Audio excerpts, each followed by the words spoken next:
नमस्कार दोस्तों, के यूट्यूब चैनल में आपका बहुत-बहुत स्वागत है। जैसा कि आप सभी जानते हैं आज 7 जनवरी है और हम मध्य प्रदेश लोक सेवा आयोग के मुख्यालय के बाहर खड़े हुए हैं।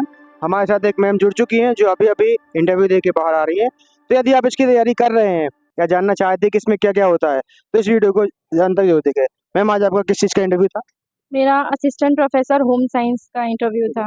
हमारे व्यूअर्स को अपने बारे में कुछ जानकारी दें, आपका नाम का पता? जी, मेरा नाम नीतू हिरवार है और मैं वर्तमान में अभी जिवाजी यूनिवर्सिटी से केआरजी कॉलेज में से पीएचडी कर रही हूँ और मेरा जेआरएफ भी क्वालिफाई है। तो हमारे व्यूअर्स को बताइए कि आपके का किस बोर्ड में इंटरव्यू रहा और कितने मेंबर्स? मेरा शर्मा सर का बोर्ड रहा था और उसमें 3 सब्जेक्ट एक्सपर्ट रहे थे। तो आपसे किस-किस प्रकार के क्वेश्चन पूछे गए अंदर?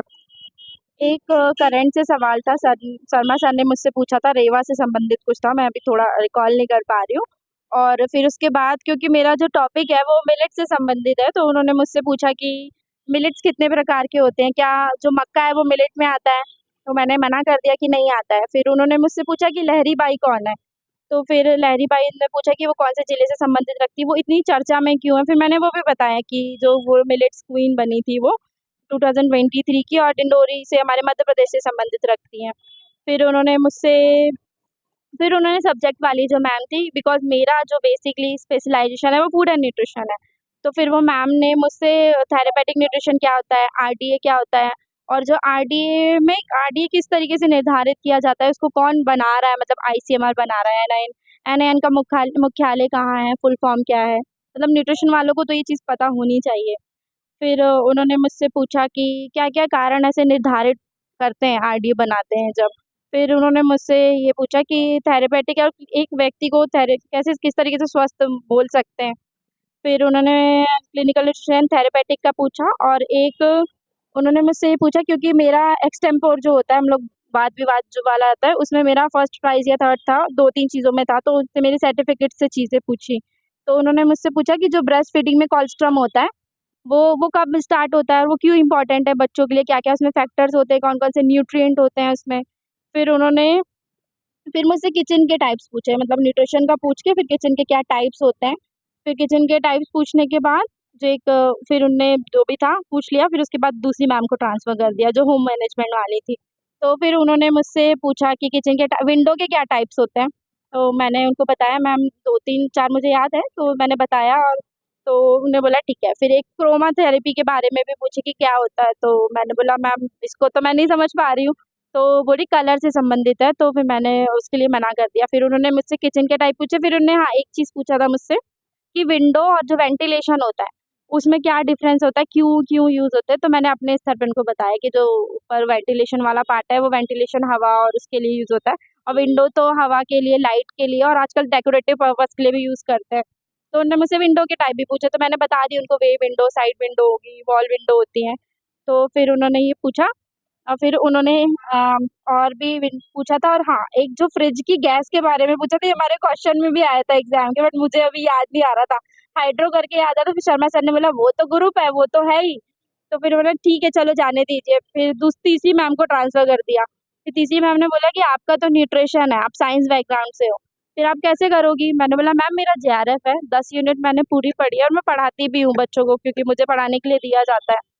तो फिर उन्होंने बोला मैंने बोला मैं इस चीज़ में तैयारी करूँगी और मैं कर ही रही हूँ चीज़ें। बोले ठीक है फिर सलमा सर अभी आप कहाँ पढ़ाती हैं? मतलब मैं जेआरएफ को जो होता है ना, जेआरएफ वाले समझते होंगे इस चीज़ को कि जेआरएफ वालों को पढ़ाना होता है। अपनी स्टडी के साथ-साथ कॉलेज में ही पढ़ाना, तो उसको कोई पे नहीं होता है। वो आपको पढ़ाना पड़ता है, वो आपका as a part of PhD है। तो वो आपको दिए जाते हैं सब्जेक्ट पढ़ाने के लिए, वो तो आपको पीएचडी भी करनी है और वो भी पढ़ाना है। यही होता है। तो आपके पीएचडी और थीसिस के बेस पे कुछ क्वेश्चन और पूछे गए क्या? हाँ, वही मैंने आपको बताया ना क्योंकि मेरा टॉपिक था development and evaluation of millet based for prevention of diabetes. तो उसमें उन्होंने सबसे पहले यही मिलेट पूछा और मिलेट का ही पूछा था उन्होंने कितने टाइप्स के होते हैं और लहरी बाई के बारे में पूछा कौन है, क्यों इम्पोर्टेंट है ये। जैसे तो मिलेट में श्री अन्न चल रहा है, तो उससे रिलेटेड कोई क्वेश्चन? यही उन्होंने बताया ना कि ब्रांड एम्बेसडर हैं क्योंकि लहरी बाई थी 23 की यही पूछा और मिलेट से ये है कि मिलेट अगर आपका है टॉपिक या इस चीज़ पे है और हमारे सिलेबस में भी स्पेशली मिलेट लिखा है, तो मिलेट कितने टाइप के होते हैं, उनकी न्यूट्रिटिव वैल्यू क्या है, इस चीज़ को हम पढ़ के जाएँ तो ज़्यादा बेटर है। बोर्ड टीचिंग कराई गई क्या आपसे? नहीं, मुझसे बोर्ड टीचिंग नहीं करवाई और मे बी जो मेरे आगे लोग भी थे उनसे भी कोई बोर्ड टीचिंग नहीं करवाई गई है। तो आपका इंटरव्यू कितने टाइम तक चला? अब मुझे ये चीज़ समझ में नहीं आई, मे बी हो सकता है 12 से 13 मिनट का होगा, शायद मुझे लगा। बोर्ड में का बिहेवियर ऐसा कैजुअल या फिर थोड़ा स्ट्रिक्ट? कैजुअल ही था बोर्ड मेंबर का बिहेवियर, शर्मा सर और मैम भी सब बहुत अच्छे ही थे, बहुत अच्छे से रिस्पॉन्स कर रहे थे और मतलब एक मैम ने तो मुझे शाबाशी भी दे दी थी, मतलब मैंने अच्छे से आंसर किया था उस चीज़ पे तो।